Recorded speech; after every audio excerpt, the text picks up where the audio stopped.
Hello and welcome to Living Your Yoga. I'm Dr. Melissa West. Thank you so much for leaving your questions and comments and sending in such great questions.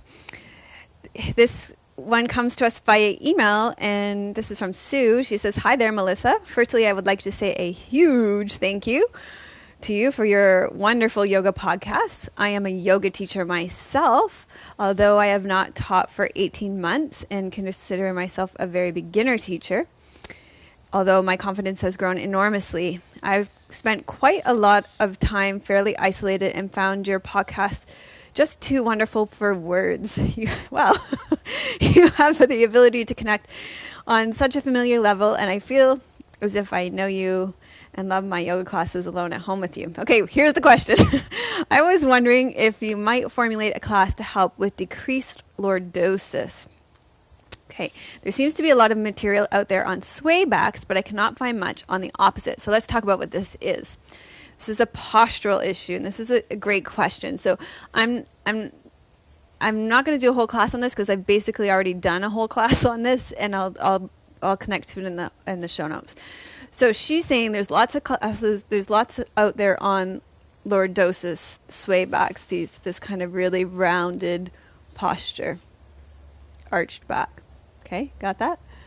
But there's not anything out there on its opposite. Do any of you know people that walk around like this? Yeah, I do too.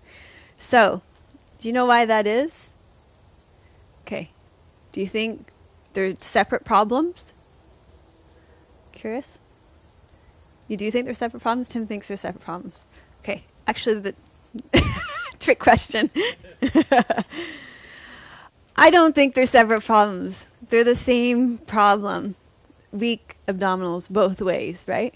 If you have good core strength, you'd be able to, and good glute strength, you'd be able to hold your pelvis in good alignment. So, focus on good core strength would definitely help with lordosis, whether it was exaggerated or decreased.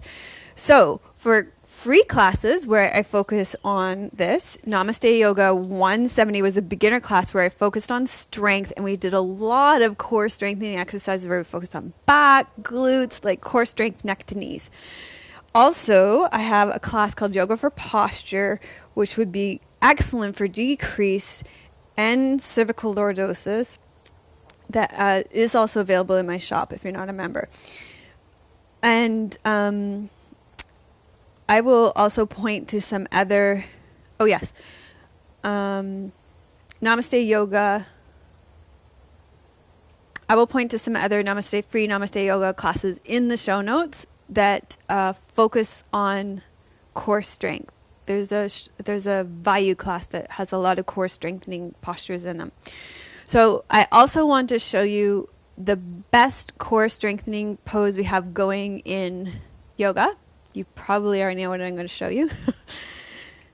Yes, Tim knows the answer. He's such an educated yogi now. So this is plank pose.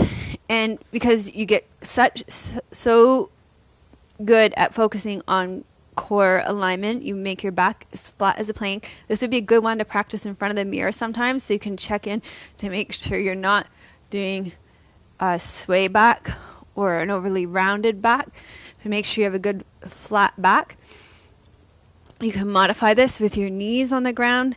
You can also modify for wrists with your elbows on the ground. So if you practice this every day, keep your tailbone tucked under, your ears back over your shoulders, you would build up your core strength so that you would be able to hold your pelvis in good alignment, so your pelvis wouldn't be swinging one way or the other. So that's my best advice for you, Sue. Thanks for leaving your comments below, and thanks for sending in your questions. Namaste. Finding a great yoga class is becoming more costly and difficult. Now there's a better way to self-improvement in the privacy of your own home. Visit Dr. Melissa West at melissawest.com and start getting free weekly online videos. Real yoga for real people.